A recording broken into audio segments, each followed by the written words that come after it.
आजकल घर घर की यही कथाएं हैं, यही कहानियां हैं। भागवत जी तो एक निमित्त है, ये भागवत जी तो एक निमित्त है कि हमें याद दिलाने के लिए। लेकिन माताओं, आज आप बाहर निकलोगे ना, हर घर में यही परिस्थिति है। सोचो, एक माँ क्या नहीं करती बच्चे के लिए, अपने बच्चे के लिए एक माँ क्या नहीं करती है। सबसे ज्यादा अगर प्रेम होता किसी को तो अपना रूप स्वरूप से होता। आज हम अगर प्रेम करते तो अपने स्वरूप से ज्यादा, सबसे ज्यादा प्रेम करते हैं। लेकिन जब माँ के गर्भ में हम आते हैं ना, तो माँ का पेट फटने लग जाता, उस पे निशाने आने लग जाते हैं। एक औलाद के लिए वो क्या नहीं सहती है। कहते हैं कि जब पुत्र होता है, संतान होती है, तो उस समय दूसरा जन्म होता है स्त्री का। काश ये कोई बालक समझ पाता, लेकिन आजकल उसको कोई नहीं समझता है। अरे जब तुम छोटा था, तेरी माँ तुझे कैसे लाला पाती। जब तू पेट में आता तब से ही वो अपना मुख त्याग देती है। चरपरा नहीं खा सकती है, खट्टा नहीं खा सकती है, मीठा नहीं खा सकती है। खाने का ही तो शौक है, खाने के लिए तो जी रहे हैं। लेकिन एक बालक के लिए, एक मेरा पुत्र सही रह गए, उसके लिए वो पता नहीं क्या क्या नहीं कर देती है। जब तो होता है, तुझे गीले में सुला करके, तुझे सूखे में सुलाकर खुद वो गीले में सोती है। पूरे पृथ्वी में भूकंप आ जाए कोई फर्क नहीं पड़ेगा, लेकिन माँ के बगल में अगर उसका छोटा बच्चा अगर थोड़ा सा भी कर्मठ बदल ले तो माँ की नींद एकदम खुल जाती है। इतना प्रेम होता है माँ को उस बालक से। जब तू रोता है, तेरी माँ समझ जाती है। तुझे कब क्या चाहिए तेरी माँ समझ जाती है। उस समय तो बोल नहीं पाता, तब भी तेरी माँ समझ जाती है। लेकिन जब तू बड़ा होता तो फिर क्यों उस माँ को भूल जाता है। उस माँ ने क्या कमी करी थी।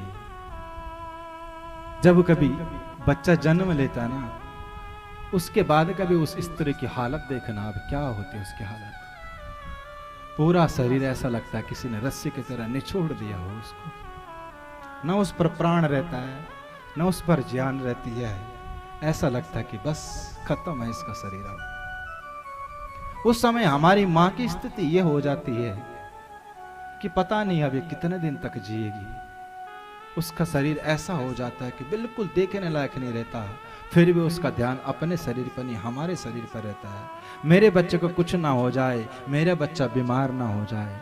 रात भर हम सोते नहीं है, दिन भर सोते हैं, रात को नहीं सोते, फिर भी हमारी माँ हमारी इतनी तपस्या करती है, हमारी इतनी रक्षा करती है कि हमें मच्छर भी काट ले वो भी माँ से सहन नहीं होता। रात भर पंखा चलती रहती है, इतनी भीषण गर्मी है, खुद के नीचे पंखा है यानी कूलर है, यानी लाइट चले जाए तुम्हारे लिए वो कमी नहीं छोड़ेगी, भले वो गर्मी से मर जाएगी। लेकिन आजकल की औलाद माँ बाप को नहीं समझता। एक वो समय था कि जब माँ तेरी किलकारी के लिए तरसती, तेरी किलकारी सुनने के लिए। आज हम लोग बोलते हैं, माँ तू क्या जानती है, तू इतने तेज क्यों बोलती है। ये गलत बात है हमारी। अरे उस माँ ने ही हमें जन्म दिया है, उस माँ की कृपा से हम इतने बड़े हुए।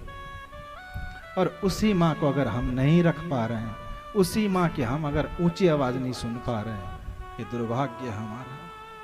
जब हम चिल्लाते थे, हम खेलते थे, तो भी तो माँ हमें संभालती थी। एक माँ चार बच्चों को संभाल सकते, लेकिन 4 बच्चे एक माँ को नहीं संभाल पा रहे। सोचो कितना दुर्भाग्य हमारा।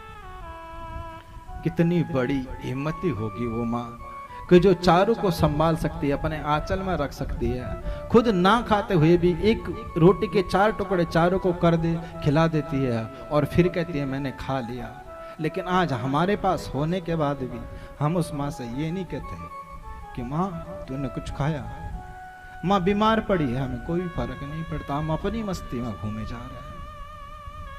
अरे सोचो, जिस माँ ने तुम्हें ये सतरंगी दुनिया दिखाई, जिस माँ ने तुम्हें ये धराधाम दिखाया, जिस माँ ने तुम्हें इतनी सुंदर काया दिखाई, ठाकुर जी की इतनी लीला दिखाए, अगर तुम उसको रुला रहे हो तो तुम कभी सुखी रह सकते हो क्या? कभी नहीं रह सकते। इसलिए जितना हो सके माँ बाप का आदर करना सीखो, माँ पिता से प्रेम करना सीखो।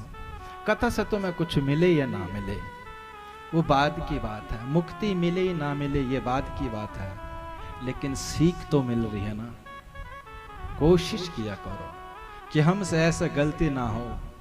जिस दिन तुम्हारे चक्कर में तुम्हारे माँ पिता के आंसू से आंसू निकल जाए, उसी दिन समझ लेना कि हम लायक नहीं नालायक हो गए। जिस दिन अगर तुम्हारी माँ के आंखों में तुम्हारे कारण आंसू निकल जाए, समझ लो मेरा शरीर व्यर्थ है। मैं जी तो रहा हूं लेकिन व्यर्थ में जी रहा हूं, क्योंकि वो जगत जननी है। भगवान स्वयं नहीं आए, भगवान के रूप में मेरी माँ ने ही मुझे जन्म दिया है। इस चीज को हमेशा ध्यान रखना। धुंध